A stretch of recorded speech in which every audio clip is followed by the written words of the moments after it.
Eu quero você.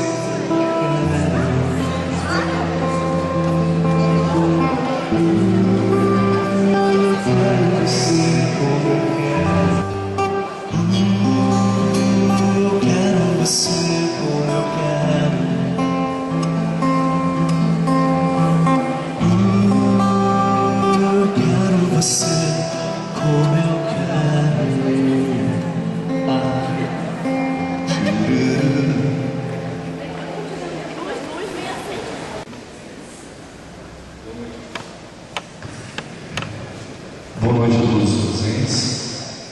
É com imenso prazer que nos reunimos nessa noite para o lançamento do Jornal da Escola de Educação Básica em Moreira.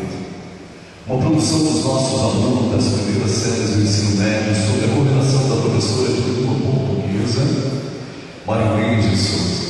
É importante ressaltar que, para a concretização desse projeto, algumas pessoas, além dos alunos repórteres e da professora coordenadora, foram importantes, como a direção geral e adjunta dessa unidade escolar, as ex-alunas colaboradoras Sueli, Serafim e Jennifer Bolete e o próprio grupo docente, que de alguma maneira o estimularam e colaboraram para essa produção. Tornar nosso aluno em um bom produtor e leitor dos textos é uma das principais metas da Escola de Educação Básica de Moreira. Diante disso, este projeto foi desenvolvido na perspectiva interdisciplinar e teve o Jornal Elite como estratégia didática para estabelecer a mediação dialética entre os diferentes saberes específicos que os embasam, sobretudo no estabelecimento dos níveis de linguagem e o contato com os diferentes gêneros textuais. Reconhecendo que o jornal é um dos mais importantes meios de comunicação, sabe-se que é por intermédio dele que tomamos conhecimento de fatos importantes que acontecem onde habitamos, seja no bairro, na cidade, no estado ou no nosso país, ou em todo mundo.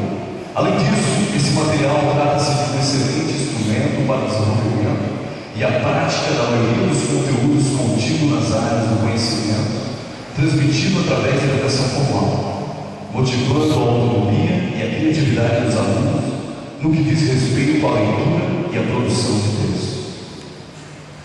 Dando continuidade a essa cerimônia, apresentamos a todos vocês, ilustres convidados, a equipe do Jornal Elite. E nesse momento, gostaríamos de apresentar a direção geral, Senhor Wilson de Souza, diretor-geral da Escola de Educação Básica em Moreira Teresa, Senhora Beatriz dos Santos Prazeres, diretora adjunta, Senhora Luciana Dada dos Santos, diretora adjunta, Senhor Osmir Mendes Cardoso, diretor adjunto. Agora, na coordenação geral, Senhora Marilene de Souza, professora de língua portuguesa, na função de alunos repórteres, Luana Raíza de Lima, turma 101, Caora da Silva Pereira, turma 104, Eloara Priscila Silva, turma 101, Carolina Souza, turma 107, Heloísa Daltoi, turma 105, ensino médio inovador, Graziele Chiquete, turma 102, Cindy da Silveira, turma 101, Renato Reis, turma 105, ensino médio inovador. E agora, na fotografia, Emanuele Farias Tício, turma 102, Bárbara Pamplona Zatti, turma 204, como colaboradoras para a revisão dos textos de animação e editorial, Sueli Serafim, ex-aluna do Elite graduada em Letras pela UFSC, Jennifer Bolete, também ex-aluna da elite, graduada em jornalismo na Faculdade Estácio de Sá. E, já conhecendo a equipe do Jornal E20, convidamos a todos os presentes para que, em posição de respeito, ouçamos a execução do hino nacional brasileiro. Senhor Wilson.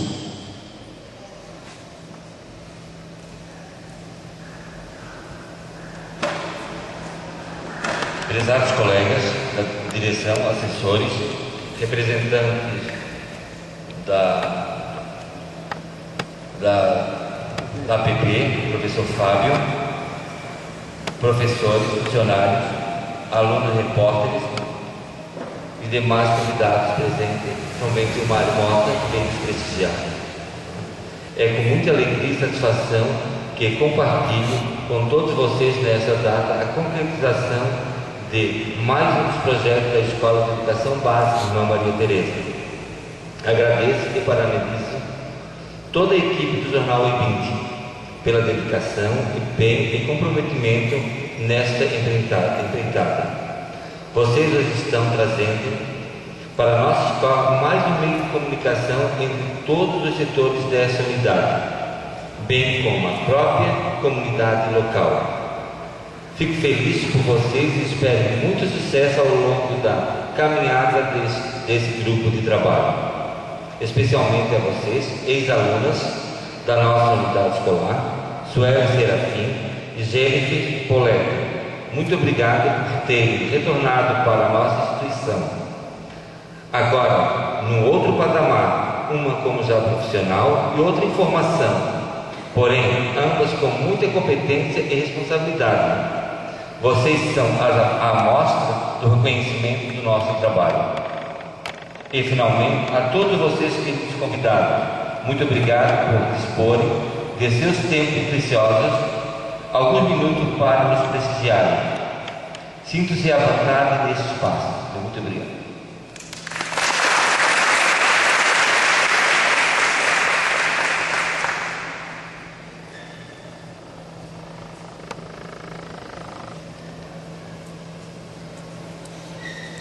Dando continuidade ao direcionamento de algumas palavras ao público presente, convido a coordenadora do projeto, a professora Marinês Souza, para fazer o uso da palavra.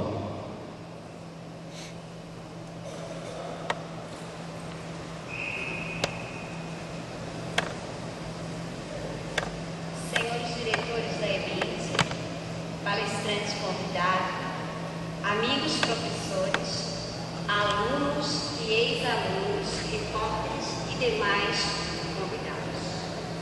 É com muito prazer que nesta noite dirijo-me a vocês com a tarefa de apresentar-lhes mais um dos projetos da Escola de Educação Básica Irmã Maria Tereza que se concretiza, Jornal E20. Muitas foram as pessoas envolvidas nesse processo, porém foram vocês, alunos das primeiras séries do ensino médio, e as nossas queridas ex-alunas, Jennifer e Sueli, que deram o impulso necessário para que essa professora que vos fala resgatasse suas energias e recomeçasse seu trabalho. A vocês, agradeço imensamente. Espero que esse instrumento de comunicação que agora aparece no cenário de nossa escola sirva para estimular os nossos alunos aos bons hábitos da leitura e da escrita. E sinceramente, não vejo essa proposta como algo utópico, e essa solenidade que hoje participamos me faz ter a certeza disso. Esse jornal é o resultado da seleção de temas feitos pelos nossos alunos repórteres, bem como a confecção de cada texto que compõe esse material. Faz-se necessário lembrar-nos de que alguns queridos colegas prontamente nos atenderam ao serem convidados a dar sua contribuição em algumas matérias e depoimentos. A vocês, muito obrigada. Esse resultado é nosso, é da nossa escola. Para encerrar, Agradeço a todos que depositaram em mim e na minha equipe a confiança, em especial esse muito obrigada à direção.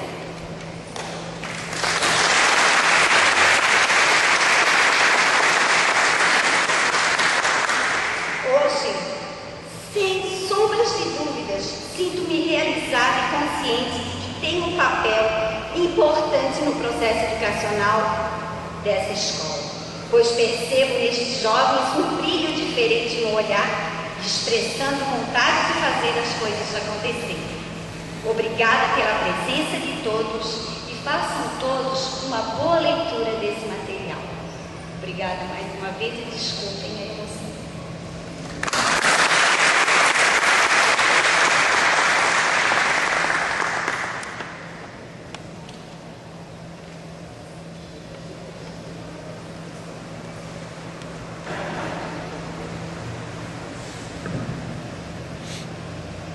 Buscando incentivar o exercício da leitura e desenvolver a linguagem formal dentro do processo de leitura e escrita, o Jornal E20 tem como público-alvo alunos, professores, funcionários e a própria comunidade local. Para tanto, sua meta é a publicação bimestral, com uma tiragem de 1.500 exemplares. Nesta solenidade, nós sentimos lisonjeados com a ilustre presença do repórter Mário Mota, que gentilmente atendeu o convite da equipe do Jornal E20 para que neste evento viesse a nos dirigir algumas palavras. Esse espaço é seu, querido convidado.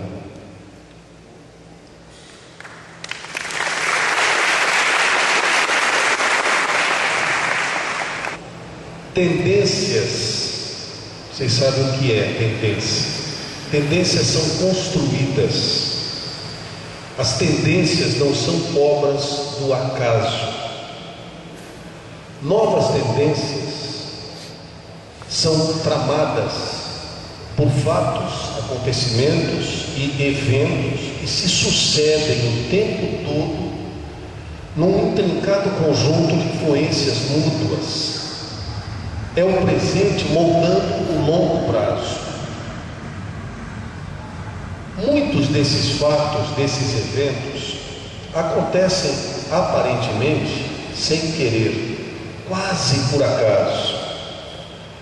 Mas a maior parte desses fatos, acontecimentos e eventos que se reúnem para construir essas tendências são provocados por pessoas como vocês, que não se conformam de serem simplesmente empurrados ou empurradas pelos acontecimentos. Ou seja, fazendo o que vocês estão fazendo, isso é apenas um exemplo, mas estando aqui nesta noite, quando poderiam estar em qualquer outro lugar dessa cidade, fazendo sei lá o que, vocês estão construindo uma nova tendência. Ou seja, vocês não estão sendo empurrados ou empurradas pelos acontecimentos ou pelas tendências de pessoas que sabem exatamente o que querem. E eu estou lhes dizendo isso com uma alegria muito grande, porque ao tomar nas mãos o jornal E20, é assim que vocês chamam, eu voltei à minha pré-adolescência, à minha adolescência, à minha juventude. E olhem que faz tempo. Eu tive o privilégio de participar das escolas por onde estudei, e depois vocês vão entender por que eu estou dizendo isso no plural, dos grêmios estudantinos, não eram nem grêmios estudantis. Eu me lembro do Gresmol, por exemplo, que era o Grêmio Estudantil Monteiro Lobato, quando eu estava terminando o ginásio, a 8ª série, no Instituto Estadual de Educação Índia Vanuiri, numa cidade chamada Tupã, no interior de São Paulo. Por que eu lhes disse de plural, nas várias escolas em que eu estudei? Alguns de vocês já sabem um pouco da minha existência. Eu nasci num circo-teatro. Meus pais eram donos de um circo, lona, picadeiro, palco, e eu tive que estudar até a 8ª série do ginásio, fazendo 18, 19 transferências por ano, porque o circo mudava de uma cidade para outra. Então eu tive, ao mesmo tempo em que eu tive muita dificuldade para estudar, isso me ajudou consideravelmente a conhecer um número infindável de pessoas, de seres humanos, cada um na sua individualidade, diferente do outro, cada um com o seu valor próprio, com a sua luz exponencial, com a sua bondade, com a sua sensibilidade, porque todos os seres humanos têm esse lado bom. E todos os seres humanos têm as suas fraquezas. Nós todos aqui estamos e temos. O importante é conhecer-se e é dominar exatamente essas fraquezas, colocando como sobrepúdio a elas o seu lado bom e fazendo com que este lado bom interfira positivamente na vida das outras pessoas. De que forma? Se relacionando bem, respeitando acima de tudo. Meu saudoso papai, que só teve a oportunidade de estudar até a 3ª série do primário numa escola rural, na hora do recreio ele corria no sítio do meu avô para separar os bezerros das vacas na hora do recreio e voltava correndo para a segunda parte da aula. Mal aprendeu a escrever o nome e a ler alguma coisa, tornou-se um amante, um apaixonado pela leitura, pelos livros. Meu papai é que dizia exatamente isso ao lado da minha querida mãezinha, também falecida. Você não é obrigado a prometer nada para ninguém, meu filho. Isso vale para você. Ninguém aqui é obrigado a prometer nada para ninguém e nem para si mesmo. Mas se você prometeu, aí você vai ter que cumprir, meu filho. Então, de vez em quando, faça uma promessa para você mesmo.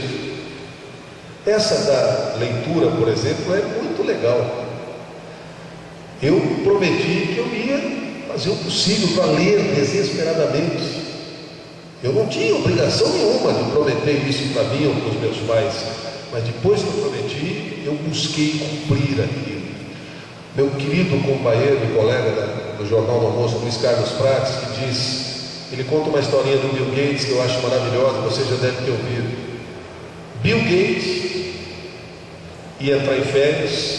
O pai do Bill Gates dizia a ele: você tem que ler 10 livros nessas férias, meu filho. Bill, tá? Jeitinho do prático. Bill, vai lá, bate na mesa. Bill, você vai ter que ler 10 livros nessas férias. E o Bill desobedecia o pai dele. O Bill lia 20 livros. Desobedecia o pai. O pai mandou ler 10, ele lia 20. Deu no que deu.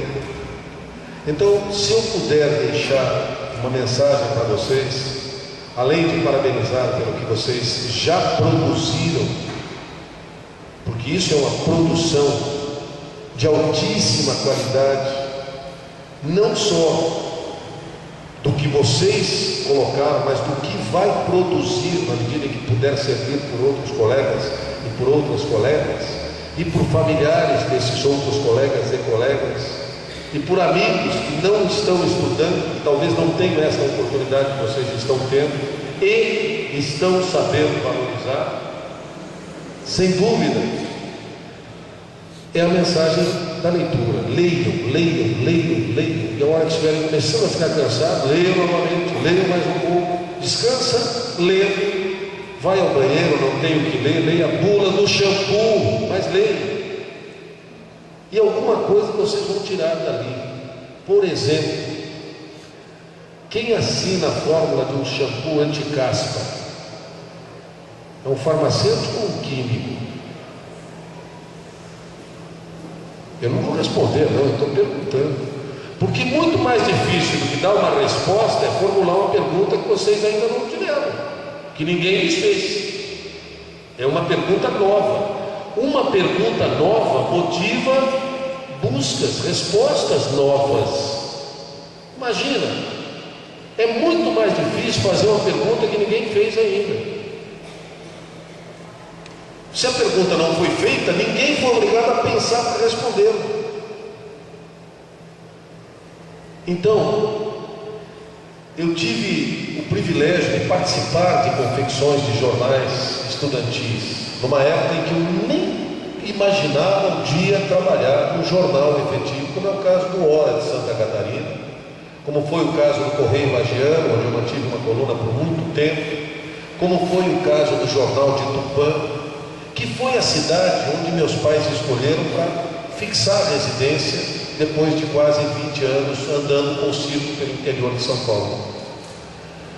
E aí eu comecei na minha vida em comunicação, do palco do circo para um microfone de uma pequena emissora de rádio, para onde voltou meu pai fazer um programa como um hobby para matar saudade de antes de que eu nascesse. Ele e minha mãe tinham uma dupla caipira e tinha um programa na Rádio Bandeirantes de São Paulo, um programa de auditório com música sertaneja, música caipira, como a gente chamava lá em São Paulo.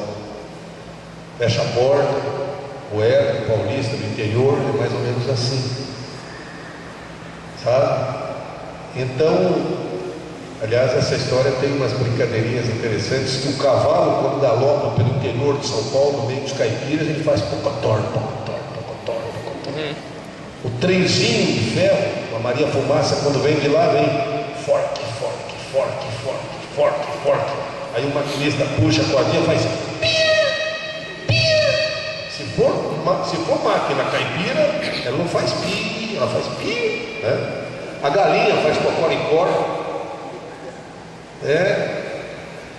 E o mais interessante disso tudo foi a possibilidade que eu tive, muito embora seguindo o magistério, eu acabei fazendo educação física. Eu sou pós-graduado em educação física infantil e acabei buscando o meu aperfeiçoamento na área em 6 modalidades esportivas: basquete, vôlei, atletismo, natação, ginástica olímpica e futebol. Quando eu imaginava que eu iria utilizar todo esse conhecimento técnico na comunicação? Eu comecei em rádio fazendo tudo que uma pequena emissora de rádio exige, também cobrindo esportes. E aí me facilitou muito poder falar sobre os vários esportes no microfone da rádio, transmitir várias modalidades esportivas que até então não se transmitiam. Beisebol, por exemplo, eu não sabia nada de beisebol, mas sabia de outras modalidades. Chamei um amigo japonês, coloquei do meu lado, me explica esse esporte aí. E na medida em que o jogo ele ia explicando, da segunda ou terceira partida do campeonato em diante, nós já estávamos discutindo tática. E eu já tinha condição de poder descrever o que eu estava vendo. Talvez alguns daqui se lembrem da primeira vitória com Gustavo Kirten em Roland Garros, quando nós não tínhamos a televisão aberta transmitindo, à exceção da Rede Manchete, que não pegava em toda a região da Grande Florianópolis. E eu já tinha notícia na manhã, que na época era notícia na tarde da CBN. E eu comecei a descrever o jogo de tênis, muito embora o jogo de tênis demorasse 4 ou 5 horas mais ou menos para se desenvolver. E quando nós percebemos, o Guga estava nas quartas de final em Roland Garros. E eu comecei a abandonar o programa, as notícias, e comecei a descrever o jogo inteiro. Eu não estava narrando, eu estava descrevendo o que eu estava vendo, baseado no meu conhecimento técnico das outras áreas esportivas. O que é que acabou acontecendo? O gerente chegou agora, recentemente, e disse: Mário, nós vamos transmitir o jogo, vamos anunciar, a partir de amanhã, 3 horas da tarde, Guga e Brugueira, na época foi o Brugueira, acompanhe o jogo aqui pela CBN. Eu disse: poxa, que legal, quem é que vai narrar o jogo? Só quem vai narrar. Você já vem narrando, é você mesmo, ninguém mais entende de tênis aqui. Posteriormente, obrigado. Se tivesse isso no Jornal do Almoço, seria legal pra caramba, não tem. Mas também é bem mais curtinho. E eu garanto a vocês que as experiências novas que se apresentam, como esta, por exemplo, certamente se apresentou para vocês, devem ser muito bem experimentadas. Vocês devem estar abertos e abertas às novas tecnologias. Quando eu comecei em rádio, o gravador ainda não era de fita magnética. Eu não sei se vocês sabem, mas antes da fita magnética para gravação, hoje grava-se tanto voz como vídeo. Aliás, hoje não mais se grava quase em fita magnética, porque com o advento do CD, aliás, não mais se grava no CD. Hoje o chip está dentro da própria programação do computador, já faz tudo. A edição linear facilitou uma barbaridade, ou a não linear, como a gente chama.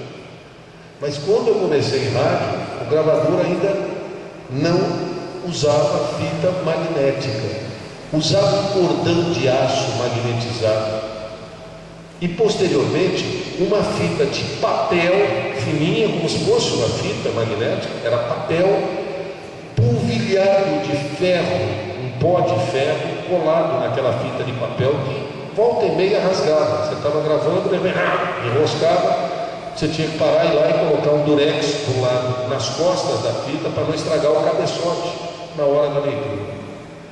Então imaginem vocês, quem começou em rádio com esse tipo de equipamento, hoje observar a incrível evolução da tecnologia nesses últimos 20, 25 anos. O telefone celular, que surgiu mais ou menos há 15, 18 anos aqui pelo menos, há mais de 30 fora do Brasil, nos Estados Unidos, foi um bálsamo para as emissoras de rádio principalmente. Hoje daqui eu posso falar para uma emissora no Japão com som local e vice-versa. Um repórter do Japão tira um telefone, tira uma pecinha desse tamanho do bolso, liga internacionalmente e entra aqui imediatamente falando com tranquilidade. Eu comentava sobre a Dona Estrela de Curitiba, que é uma rádio amadora das mais antigas e das mais conceituadas do Brasil. Quando a família Schirman fez a sua primeira volta ao mundo, e já deve fazer isso próximo de 18 a 20 anos, eu já trabalhava na CBN, faz 14 anos a primeira volta da família Schirman pelo mundo. E eu me lembro que não existia ainda telefone celular com satélite.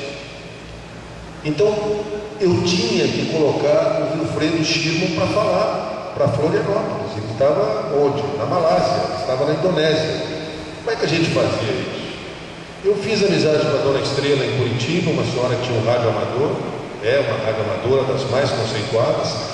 Através do equipamento de rádio amador dela, ela conseguia falar com a família Schirman no barco, lá perto de Madagascar, na costa oeste da África, ou na costa leste da África, e colocava o telefone dela no alto-falante do rádio amador, e eu colocava no ar aqui na CBN.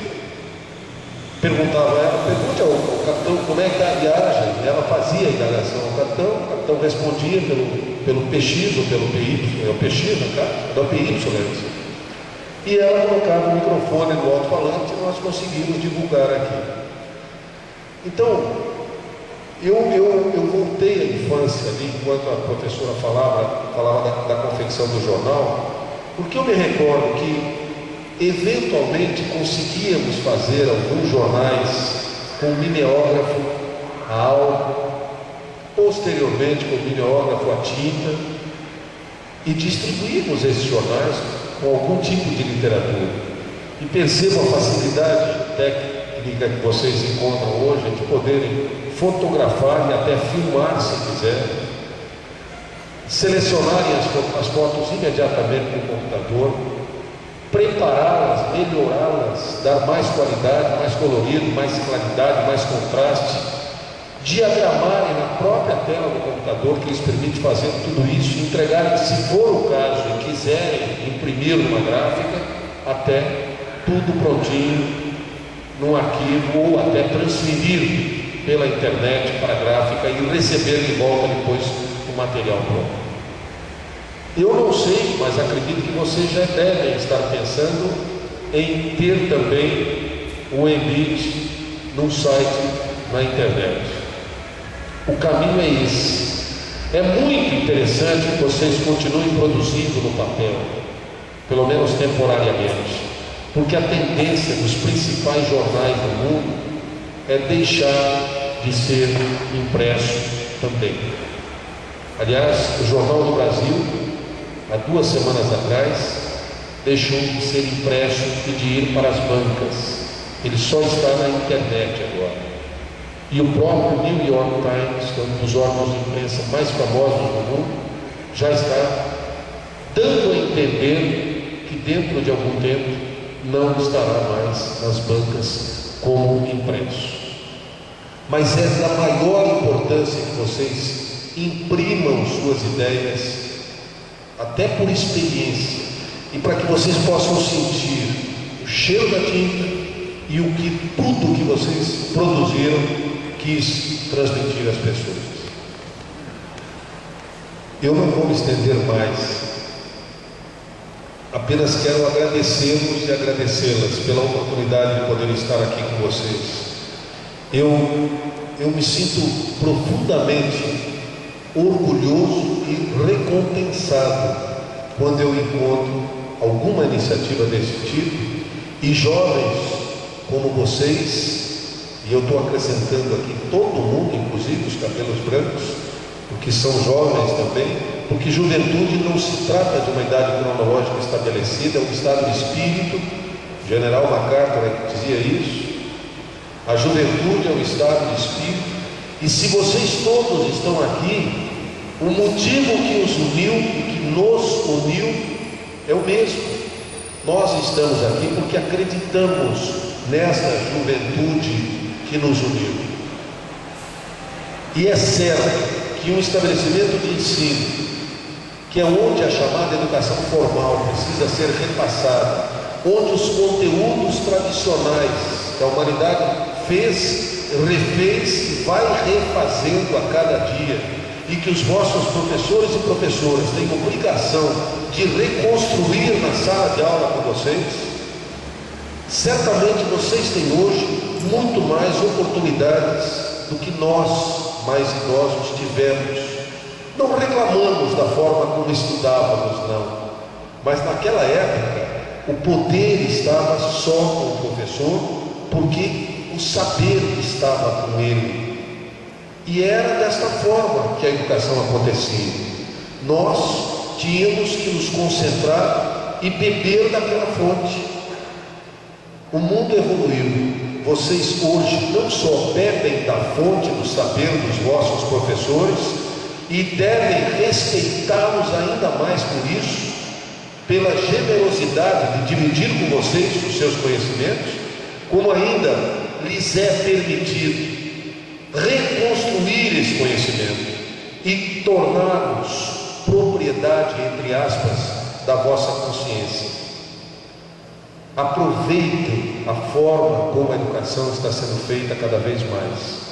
Então, o que eu posso pedir para vocês? Além de usarem todo o conhecimento da língua portuguesa, além de capricharem bastante nas fotografias, na diagramação, cuidarem bastante do conteúdo, daquilo que poderão ajudar outras pessoas a aprender, joguem sempre o coração na frente, e certamente vocês não vão cometer muitos erros.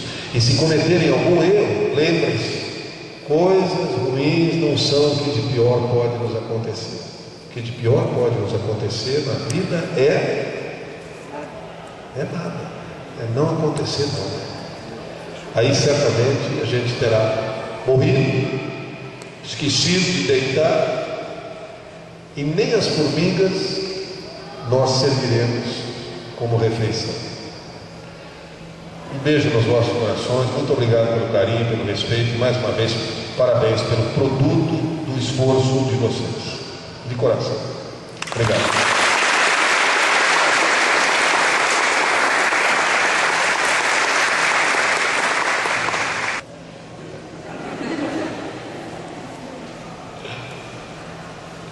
Sem nenhuma sombra de dúvidas, essa foi mais uma etapa concluída e vocês podem ter a certeza de que é a primeira de tantas as conquistas que virão.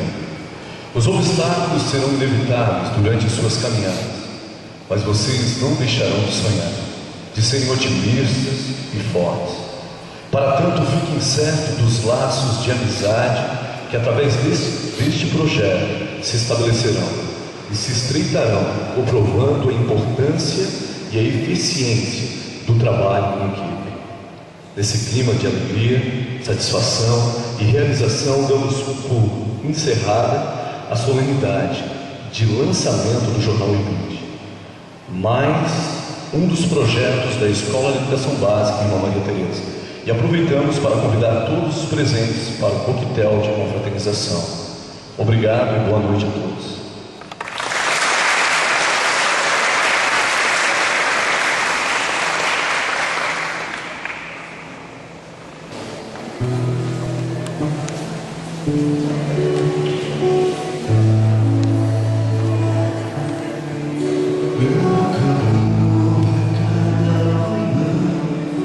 Não procure saber onde estou. Meu destino não sei, mas é shopping, é shopping.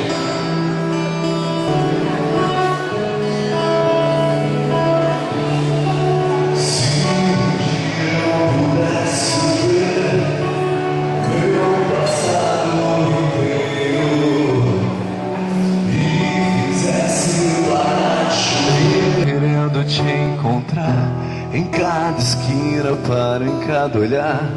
Deixo a tristeza e trago a esperança em seu lugar.